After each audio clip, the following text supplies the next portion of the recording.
Selamat malam sahabat Surya Husada, saya dengan Carmila. Tema pembahasan kali ini adalah cara meningkatkan daya tahan tubuh saat pandemi corona dan endemis DBD. Sebelum memulai acara kita pada malam hari ini, mari kita berkenalan terlebih dahulu dengan para narasumber yang sudah hadir pada saat ini. Pertama, bersama kita Dr. Putra Prayoga dari Surya Husada Hospital. Lalu ada Mas Felix Franciscus Palar, betul ya? Betul. Dari tim Pocari Sweat. Nah, Bali pada saat ini menjadi provinsi terbaik penanganan COVID nasional. Namun untuk kasus demam berdarah, posisi kita adalah provinsi kedua setelah Jawa Barat. Mencapai lebih dari 6.000 positif terjangkit demam berdarah.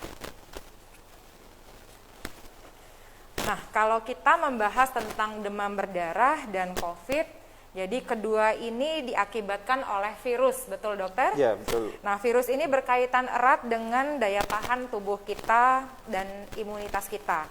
Nah, boleh dijelaskan sedikit dokter, apa yang dimaksud dengan daya tahan tubuh atau sistem imunitas tubuh itu? Oke, terima kasih. Kita mulai dulu ya. Jadi, perkenalkan dulu, nama saya Dr. Weanika Putra Prayoga. Nama lengkapnya biasa dipanggil dengan Dr. Yoga. Saya salah satu dokter di Surya Husada. Oke, bicara tentang imunitas, jadi kita bicara tentang sistem daya tahan tubuh. Jadi yang dinamakan sistem daya tahan tubuh adalah sistem pertahanan tubuh kita terhadap segala sesuatu yang masuk. Dalam hal ini, kalau kita bicara imunitas, kita bicara terhadap patogen atau benda asing yang masuk ke badan. Jadi virus, bakteri, jamur, dan mikroorganisme lain adalah patogen yang dideteksi oleh badan dapat merusak badan itu sendiri. Makanya badan kita membuat sistem pertahanan. Sistem pertahanannya itu sendiri ada dua sebenarnya. Ada yang spesifik, ada yang humoral. Kalau yang humoral itu seperti air liur, keringat, itu adalah sistem pertahanan yang paling pertama. Tapi pada tahap yang spesifik itu ada juga yang berbentuk seperti sel darah putih, atau komponen sel darah putih itu lagi kayak gitu. Jadi kalau kita bicara imunitas, lingkupnya sangat luas, tergantung apa yang terjadi pada badan kita, makanya tubuh kita akan membentuk suatu sistem pertahanan diri gitu. Pada kasus infeksi virus misalnya, yang terjadi sekarang COVID, kita bicara tentang COVID misalnya. Jadi kalau COVID, sistem pertahanan yang akan dirangsang oleh tubuh itu adalah sistem pertahanan yang spesifik. Jadi sistem leukosit kita yang naik, sistem sel mass namanya yang naik. Jadi itu yang mempertahankan badan kita sehingga menimbulkan gejala. Nah, yang sering salah kaprah adalah di masyarakat kita, jika kita mengalami batuk, itulah penyakitnya. Padahal batuk, flu itu adalah sistem pertahanan tubuh kita. Jika masih memiliki respon batuk, respon bersin gitu misalnya, itu berarti sistem pertahanan tubuh kita masih baik gitu. Jadi tujuannya dari ada batuk, ada flu kayak gitu, jadi itu sebagai alarm untuk kita bahwa sistem pertahanan kita masih baik, tapi itu harus dibantu lagi dengan sistem pertahanan yang lain. Karena saat kita sudah menderita batuk, berarti sistem kekebalan kita sudah diserang, seperti itu. Kurang lebih itu penjelasan generalnya tentang sistem imunitas tadi. Nah, kira-kira dokter, bagaimana cara untuk meningkatkan daya tahan tubuh dan imunitas tubuh? Jadi supaya tubuh kita itu tetap kebal dari berbagai virus, bakteri maupun jamur, dokter. Oke, kita bicara imunitas, berarti kita bicara tentang keadaan badan kita secara keseluruhan. Imunitas itu ada yang bentuknya pasif, ada yang bentuknya aktif kayak gitu. Jadi yang pasif yang kita bilang tadi, imunitas yang kita dapatkan. Misalnya, seperti kita membentuk imunitas kita dari olahraga kayak gitu. Jadi itu akan datang sendiri dari badan kita. Tapi kalau imunitas yang aktif, dia akan timbul saat ada serangan. Seperti yang saya bilang tadi, adanya patogen seperti itu. Sebenarnya untuk meningkatkan imunitas itu ada solusi yang sangat gampang sebenarnya. Jadi yang pertama adalah merawat kebersihan tentunya.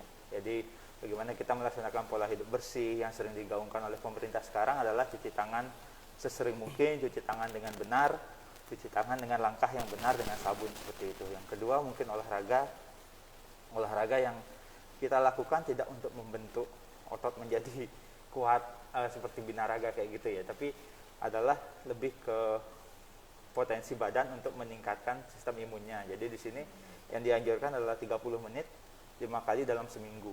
kayak gitu. Terus selanjutnya ada konsumsi makanan-makanan bergizi, bisa juga dengan minuman isotonik seperti ini. Terus yang selanjutnya ada mungkin kita sering dengar berjemur. Apa sih efektivitas berjemurnya sebenarnya? Karena berjemurnya akan mengaktifkan vitamin D3. Jadi vitamin D3 itu akan bekerja sama dengan vitamin C untuk mengaktifkan sistem imun yang lebih baik. Seperti itu. Mungkin itu saja langkah-langkah sederhana yang bisa kita lakukan untuk merawat sistem imunitas kita di masa seperti ini. Ya. Nah, untuk pasien yang terkena demam berdarah, nah ini kan rawan dia mengalami dehidrasi akibat demam dan kebocoran plasma. Jadi kalau misalnya tidak segera ditangani, resikonya itu apa dokter dan bagaimana cara meminimalisirnya? Oke, kalau kebocoran plasma berarti kita bicara tentang demam berdarah ya, karena kebanyakan kasus fatal demam berdarah memang karena kebocoran plasma kayak gitu. Jadi ya, seperti yang kita ketahui, Bali sekarang bahkan dari sumber yang saya dapatkan sudah mengungguli Jawa Barat nih untuk peringkat pertama di Indonesia sekarang, terutama di daerah Singaraja itu hampir 2.500 kasus yang saya dapatkan infonya seperti itu. Jadi yang pertama harus kita sadari adalah penyakit itu ada di mana-mana dan ada kapan saja. Saat badan kita kondisinya lemah, virus ini akan dapat masuk dengan mudah seperti itu dan menimbulkan gejala. Pada kasus-kasus demam berdarah yang terjadi adalah keterlambatan diagnosa. Itu yang biasanya terjadi karena orang-orang yang bisa saya bilang mungkin meremehkan ya. Jadi mungkin demam biasa saja, dipakai masih bekerja, dipakai aktivitas, akhirnya pasien datang ke rumah sakit pada demam hari kelima, di mana kita tahu demam hari kelima pada pasien demam berdarah adalah masa-masa kritisnya. Di sanalah terjadi kebocoran plasma, dehidrasi berat kayak gitu. Untuk menyikapinya, saat Anda menghadapi keluhan demam seperti itu, nyeri badan yang mungkin mengarahnya ke demam berdarah atau penyakit virus lain, isi badan Anda dengan asupan nutrisi yang baik dan lakukan pemulihan dehidrasi tadi dengan minum-minuman seperti minuman isotonik, bisa dengan Pocari Sweat ini juga kayak gitu. Tapi yang lebih penting lagi adalah kita sadar dengan kondisi kita juga kayak gitu. Jadi walaupun Anda mengerti cara mengatasi demamnya, tapi carilah pertolongan sesegera mungkin untuk mendapatkan diagnosa itu sendiri kayak gitu. Oh, jadi begitu ya dokter ya. Jadi memang sangat penting ini fungsinya kita untuk mengkonsumsi cairan yang mengandung ion. Iya, benar. Nah, untuk Mas Felix nih, dari Pocari Sweat, apa sih sebenarnya yang dimaksud dengan ion itu sendiri ya? Jadi kan sering nih namanya ion water ya. Apa yang maksudnya dengan ion itu? Jadi kan kalau ion itu dari tebak lagi itu dalam tubuh kita kan terdiri cairan dan ion. Ion itu apa ya? Ion-ion itu yang zat-zat yang dalam tubuh kita, seperti misalnya kita berkeringat, itu kan asin tuh rasanya. Terus kita keluarkan air mata, ya salah satunya itu ya dari ion itu yang mengandung di dalam tubuh kita sih, seperti itu kayak gitu. Tadi dokter kan sempat juga menyampaikan untuk memperbanyak asupan cairan saat demam. Benar. Ya, dokter tadi sempat info. Apakah boleh nih pasien demam berdarah minum minuman Pocari Sweat? Dan apa sih manfaat dari Pocari Sweat itu sendiri? Ya, Mas Felix mungkin di sini ya yang bisa menjawab. Ya.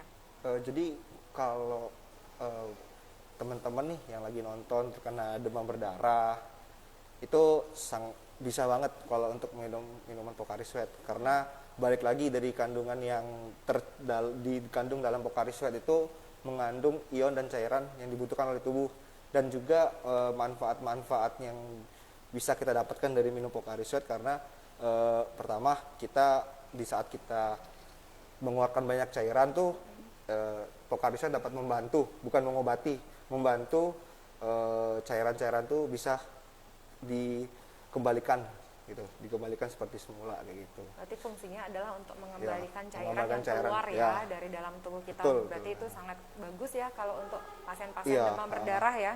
Gitu sih. Nah, baik dokter, dari tadi kita kan sudah berbincang. Jadi sudah ada beberapa juga teman-teman dari Instagram yang menanyakan beberapa pertanyaan menarik. Jadi sudah kita catat ya beberapa di antaranya. Jadi mungkin kita bisa cek untuk pertanyaannya.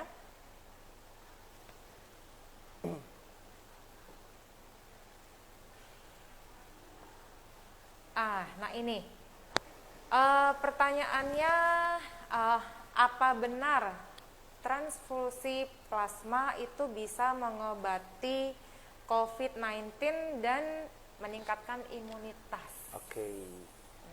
Ya, oke, pertanyaannya masih menjadi kontroversi sih sampai sekarang, transfusi plasma ya. Jadi mungkin yang teman-teman banyak tahu adalah transfusi darah. Apa sih sebenarnya transfusi plasma ini? Jadi transfusi itu sebenarnya adalah cara memasukkan cairan yang berupa komponen darah atau darah secara utuh ke dalam tubuh manusia, seperti itu. Jadi yang dilakukan pada saat transfusi plasma itu adalah kita mengambil plasma darahnya saja, jadi bukan keseluruhan komponen darah untuk dimasukkan ke tubuh pasien yang lain, seperti itu. Jadi yang kemarin ada berita dilakukan pengujian terhadap beberapa pasien yang telah sembuh dari COVID selama lebih dari 4 minggu, diambil darahnya, terus diambil plasmanya untuk diuji cobakan ke pasien yang mengalami COVID dalam kondisi yang parah seperti itu.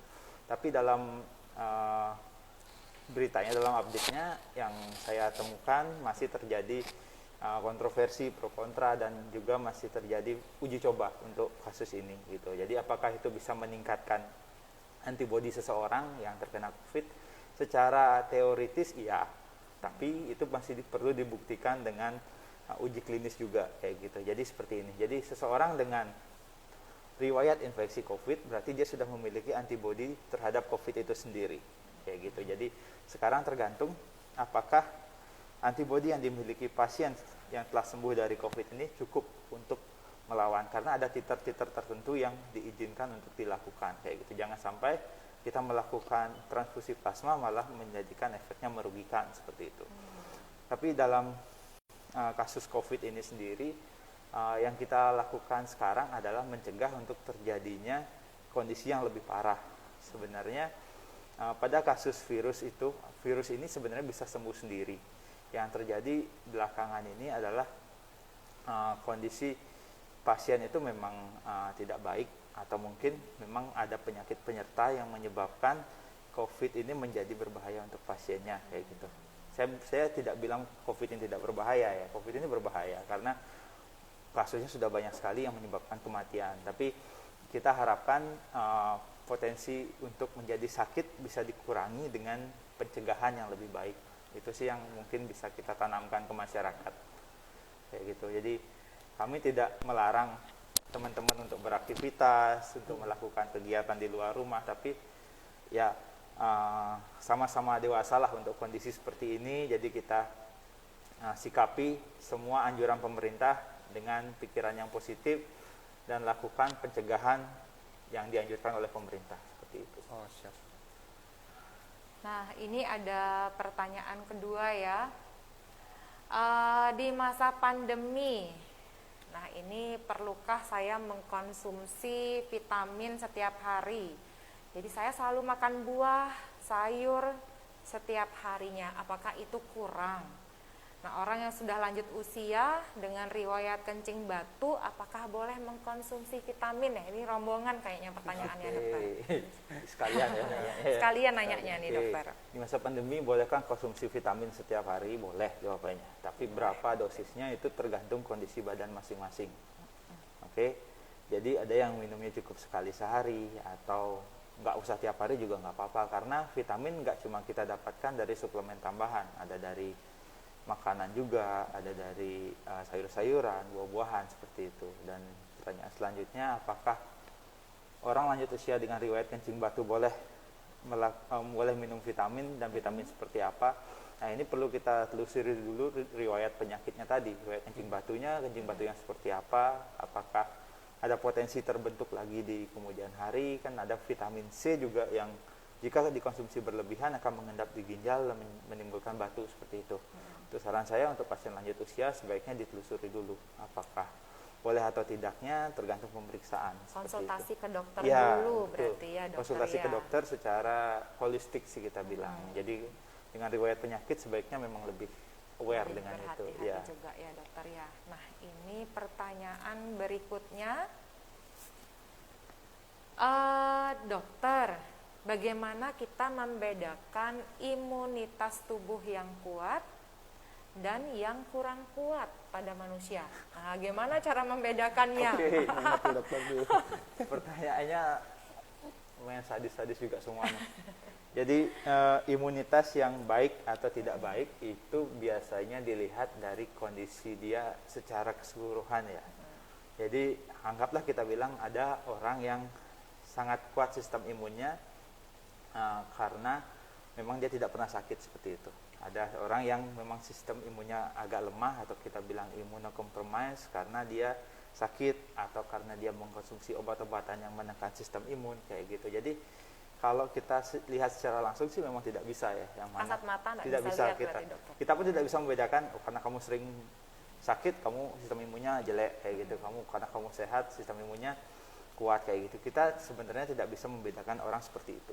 Kayak gitu. Jadi yang bisa kita lakukan seperti pernyataan saya pertama, kita perkuat sistem imun kita masing-masing. Caranya sangat sederhana, olahraga, konsumsi makanan sehat, dan lakukan pola hidup bersih dan sehat. Cukup itu saja. Jadi sistem imun yang lemah pun bisa diperkuat dengan cara seperti itu. Pertanyaan berikutnya, nah dokter, apakah makanan yang food adiktif berbahaya bagi hidup kita? Oke, mungkin kata-katanya food adiktif. Berarti saya terjemahkan berarti makanan yang membuat ketergantungan. Oke ya.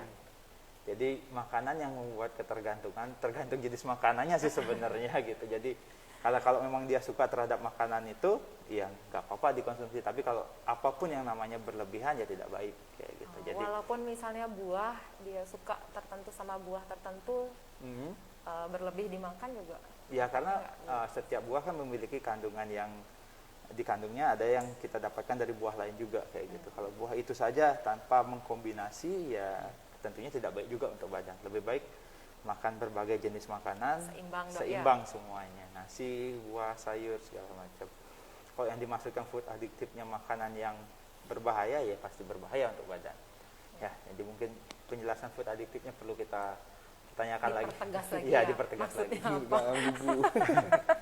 Oke. Nah, berikutnya, ini apakah Pocari itu aman dikonsumsi anak kecil? Ya, jadi yang mungkin ibu-ibu nih yang nanya, ya kadang suka takut kalau misal anaknya getol banget minum Pocari kayaknya nih, pakai klik. Jadi kalau Pocari Sweat sendiri itu bagi anak-anak yang umurnya di atas 1 tahun itu udah boleh mengkonsumsi Pocari, nggak ada larangan nggak boleh nih minum Pocari, tapi yang penting umurnya udah di atas 1 tahun, 1 tahun ke atas lagi itu udah boleh mengkonsumsi Pocari. Ya, nggak ada masalah. Jumlahnya, jumlahnya mungkin setiap minum Pocari nggak apa-apa juga ya. Kalau untuk jumlah sih tidak ada juga sih Bu, karena Pocari Sweat sendiri ini bukan bahan, juga tidak mengandung bahan pengawet atau bahan seperti apa, jadi kayak sama seperti air dan yang mengandung ion gitu. Jadi aman aja. Karena apalagi anak kecil kan dalam masa pertumbuhan pasti banyak nih bergerak, mengeluarkan cairan yang banyak tanpa anak-anak kecil tuh sadari atau orang tua juga sadarin kan kayak gitu. Iya. Jadi bagus nggak juga. masalah ya, Nggak masalah. bagus ya. Iya. Nah, Gitu. Pertanyaan berikutnya, bagaimana gejala DBD, terus penanganan awalnya, perbedaan antara DBD dan DBD biasa, demam berdarah biasa. Gimana tuh dokter? Nah, Oke, kita bahas satu-satu ya. Jadi gejala DBD, gejala demam berdarah. Pada umumnya awalnya dia merasa demam tinggi mendadak, biasanya suhunya di atas 38,5, tidak turun dengan pengobatan biasa yang saya bilang mungkin paracetamol, obat-obat ibuprofen seperti itu tidak menurunkan demamnya. Terus ada keluhan seperti mual muntah mungkin, terus nyeri kepala, dan yang paling sering itu kita rasakan nyeri di belakang bola mata. Di belakang bola mata. Itu biasanya nyeri khasnya dari DB. Ya, kita bilang DB dulu, demam berdarah. Demam berdarah. Oke, jadi yang kedua bagaimana penanganannya yang saya bilang tadi, kalau memang demam hari pertama, hari kedua kita berikan obat dulu. kita coba obat paracetamol, obat ibuprofen yang bebas, dijual bebas gitulah. Jadi dosisnya sudah kita tahu sendiri, 3 kali 500 mg untuk paracetamol jika perlu saja. Terus konsumsi minuman isotonik seperti ini itu akan memulihkan dehidrasi, karena saat terjadi demam akan terjadi dehidrasi tingkat sel yang kita bilang kayak gitu. Jadi dehidrasinya bukan lagi dehidrasi karena kita olahraga seperti itu, tapi dehidrasinya tingkat sel. Terus yang selanjutnya, apa bedanya DB biasa dengan demam berdarah? Dengan demam berdarah dengan demam berdarah biasa. Oke, mungkin maksudnya gini, demam dengue dengan demam berdarah ya. Gitu ya, mungkin mungkin ya. Jadi demam dengue adalah sama-sama virusnya sama, cuma pada demam dengue dia tidak menyebabkan kebocoran plasma. Jadi pada demam dengue gejala demam berdarah yang ringan. Kalau demam berdarah sendiri kita kenal ada 4 stadium. Jadi stadium 1, stadium 2 itu masih kita bilang demam dengue karena tidak ada perlengketan plasma, tidak ada perlengketan komponen darah seperti itu. Jadi pada stadium 3-4 kita bisa sebutnya dia sebagai DSS, dengue shock syndrome. Jadi sudah ada kebocoran plasma, dehidrasi tingkat lanjut kayak gitu. Maksudnya kayak ada yang mimisan Ya, atau yang seperti itu ya, Dok ya? Karena kenapa